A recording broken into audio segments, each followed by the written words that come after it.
like a buttercup. You're a Barbie doll. Show them all what I'm made of. Strut down the hall. Won't stop till I get enough. All right, so today we're diving deep into a pretty major event. The Nigerian Civil War. Or, as it's also known, the Biafran War. Yeah, that's right. We're going to be exploring all the factors that kind of led up to it. All the key players. The international community. The whole shebang. And just to give you a heads up, we'll be using excerpts from the Wikipedia article on the Nigerian Civil War as our guide for this. Yeah, think of this as like your crash course, your deep dive into understanding what went down. Exactly. So one of the things that makes this conflict so interesting is that Nigeria itself was already a super diverse country. Like over 300 different ethnic and cultural groups, all within its borders. That's a lot of different perspectives and aspirations, all kind of trying to coexist. So, you got to understand that kind of inherent diversity to really grasp like the roots of the war, It's like the stage is set for some potential conflicts just from the get-go. Totally. Okay, so let's take a step back then before we get into the nitty-gritty. Because the British colonial legacy in Nigeria also plays a huge part in this, right? Oh, absolutely. Like they amalgamated all these different regions back in 1914. Right. But their system of indirect rule, especially in the North, really sowed the seeds for a lot of the division that came later. That makes sense. So you're saying the way they ruled actually exacerbated those differences? Yeah. They kind of favored the North in terms of administrative power, which naturally led to a bunch of political and economic competition among the three major ethnic groups, the Igbo in the southeast, the Hausa Fulani in the north, and the Yoruba in the southwest. And just to add fuel to that fire, they then discover oil in the east. Oh, yeah, that didn't help. Talk about a recipe for disaster, right? Oh, yeah.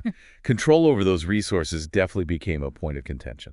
So we have this incredibly diverse nation trying to figure things out post-colonialism. Right. Then oil gets thrown into the mix. What was the tipping point? What actually pushed things over the edge? Well, it wasn't like a single event. More like a chain reaction. Yeah. Things really started to get heated in the early 1960s. Like in 1964, there was a general strike that almost took down the government. Really? Yeah, that showed just how unstable the whole situation was. So things were already volatile. Oh, yeah. And then, the 1964 election. Right. It was widely believed that that was rigged. Yeah. Which just made things worse. Of course. More tension, more distrust. Exactly. So the political climate was already tense. And then on top of that... Coups, yeah. Coups. In January 1966, a bunch of mostly Igbo officers led this military coup. Killed the prime minister and the premier of the northern region. Wow. And even though they thought it would fix things, a lot of people in the north saw it as a power grab by the Igbo. Yeah. And so then, just 6 months later, there was a counter coup. Oh, wow. Led by mostly northern officers, which brought General Kubugo onto power. So it just kept escalating. Absolutely. All that violence and retaliation just pushed them closer to the brink. Okay, so we have these coups back to back, each one making things worse. What happened after? Was there any attempt to, calm things down? Not really. Yeah. After that July 66 counter coup, there was a wave of violence against Igbo people in the north. Oh, no. Like organized massacres, it's sometimes called pogroms. Targeting Igbo communities, drove tons of people to flee back to the southeast. Awful. Yeah, total humanitarian crisis. I can just only imagine the fear. And in the middle of all that chaos, Gowon issued a decree dividing Nigeria into 12 states.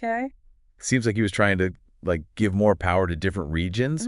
But it actually stripped the eastern region where most of the Igbo live of a lot of its oil-rich territory. Oh, wow. So it kind of backfired. It did. Yeah. A lot of Igbo felt like the government was working against them. Yeah. And that they just weren't safe in Nigeria anymore. So things are at a boiling point. Totally. Igbo feel marginalized, threatened. What happens next? Well, they decided to take a big step. Lieutenant Colonel Odumegwu Ojukwu, who was the military governor of the eastern region. He declared independence for Biafra. Wow. On May 30th, 1967. It was a new nation made up of the Igbo heartland. The birth of Biafra? Yeah. A bold move. Yeah. What did the Nigerian government do? They saw it as a rebellion.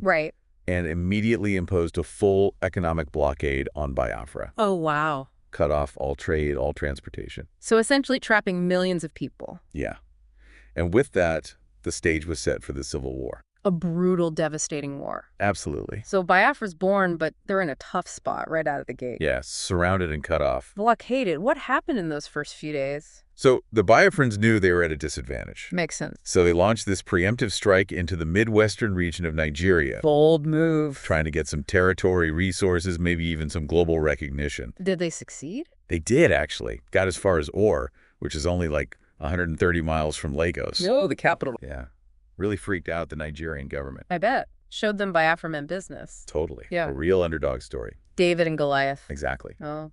But got to remember, both sides were facing some serious challenges. Right. Waging war is no joke. It's tough. Both armies were pretty young, lacked experience, equipment, the whole 9 yards. Building from scratch. Basically, yeah. Lots of Wow. outdated weapons, making do with what they had. So a fight for survival on both sides. Absolutely.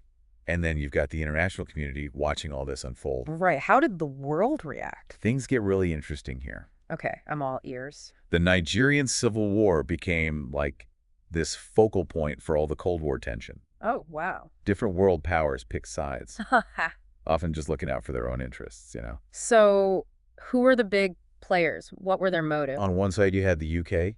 Right, former colonial ruler. Exactly. They wanted stability, especially with all the oil in Nigeria. Right, oil was a major factor from the get-go. Huge. So the UK backs Nigeria, wants to keep that oil flowing. Makes sense. Anyone else on their side? The Soviet Union. Interesting. Yeah, they wanted to counter Western influence in Africa, so they supplied weapons, advisors, the whole deal. So Nigeria had some heavy hitters backing them up. What about Biafra? Any support? Yeah, but way more limited, kind of hush-hush. Got it. France, for example, Okay. saw a chance to, like, undermine the UK Uh-huh. and maybe get a piece of that oil action themselves. Classic Cold War maneuvering. Totally.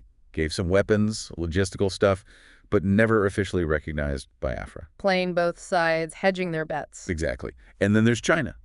Okay, where do they fit in? They gave some support to Biafra, mostly to mess with the Soviets. So it's like this proxy war playing out in Africa. Exactly. U.S. and Soviet Union battling it out, with Nigeria and Biafra caught in the crossfire. A real-life chess game with some serious stakes. Yeah. And in all this geopolitical maneuvering, it's easy to forget about the people on the ground. Right. The human cost? The situation inside Biafra was desperate. Yeah, that blockade must have been devastating. It was. Food, medicine, all the essentials were scarce. Millions facing starvation. Horrible. The world must have been paying attention. They were. Images of starving Biafran children started showing up everywhere. Heartbreaking. Those images, the sheer scale of the suffering, it was impossible to ignore. So how did the world respond? Was there any effort to, like, help or stop the fighting? Yeah, millions facing starvation, these images going global. Hard to imagine the world just sat there and watched. It wasn't quite like that. A lot of countries, especially in Europe and Africa, were calling for, a ceasefire, negotiations. Some even offered to help be mediators. So diplomatic pressure, did it work? Not really, no. The Nigerian government saw it as like an internal affair. Didn't want outside interference. Right, saw Biafra breaking away as a threat. Exactly. And they were determined to put down that rebellion. So the war just kept going, and things got worse for the people trapped inside. It did, yeah. What about aid groups? Could they even get help in with the blockade? They did, but it was a huge challenge. I mean, Biafra was totally cut off, right? So they had to get creative. Airlifts, secret operations, the whole 9 yards. I bet that was dangerous, logistically crazy. It was a massive effort. And this is actually where some organizations like Doctors Without Borders got their start. Oh, wow. Yeah, formed in 71, partly because of what they saw happening in Biafra. So risking their lives to deliver aid, food, medicine, all that. Talk about real courage. Absolutely. And the media played a big role too. Right, getting those images out there. Yeah, bringing that suffering into people's homes, forcing the world to see the real cost of the war. And this is also when that word genocide started being used in relation to Biafra. It is, yeah. The scale of it all, that blockade, the deaths. It made people question whether it was just a war or something more. Exactly. And that debate is still going on. Right. What's the definition of genocide? When should the world step in? Heavy stuff.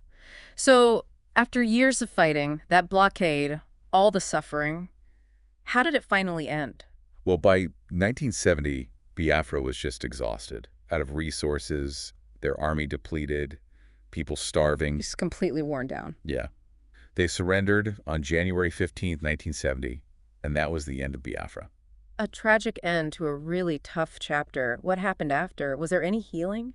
General Gowan, who was in charge of Nigeria, he pushed this idea of no victor, no vanquished, call for everyone to come together. Sounds nice in theory, but... But, rebuilding after years of war, it's never easy. I imagine there was a lot of bitterness, pain. Definitely. And even with Gowan's message, the Igbo, they'd been through so much. Right, borne the brunt of it. They still faced a lot of challenges, felt sidelined. Those promises didn't always play out in reality. So the war's effects, they lasted long after it was over. It did. And that whole genocide question never really got resolved either. Still debated today. Yeah. Was the starvation intentional, part of a plan, or just a consequence of war? Tough to say. And then there's the fact that the idea of Biafra, it didn't die with the surrender. No, it didn't. In recent years, especially among younger people, there's been a resurgence of that pro-Biafran feeling. Wow. So it's almost like the past is still very present. It is. Groups like IPOB, they're calling for another vote on independence, fighting for Igbo rights.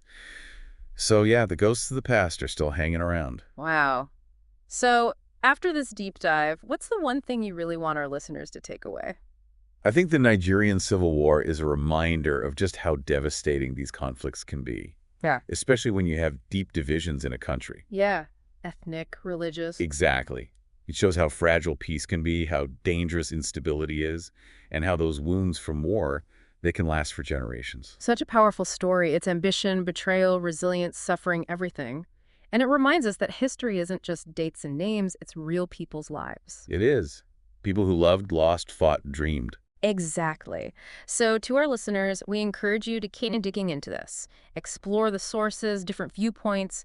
Keep learning about this crucial time in African history, because understanding the past, it's key to navigating the present. And to shaping a better future, one that's more peaceful, more just. Sound the alarm. I'm coming up. We'll have a ball. I'm sweet like a buttercup. You're Bobby doll. Show them all what I'm made of. Strut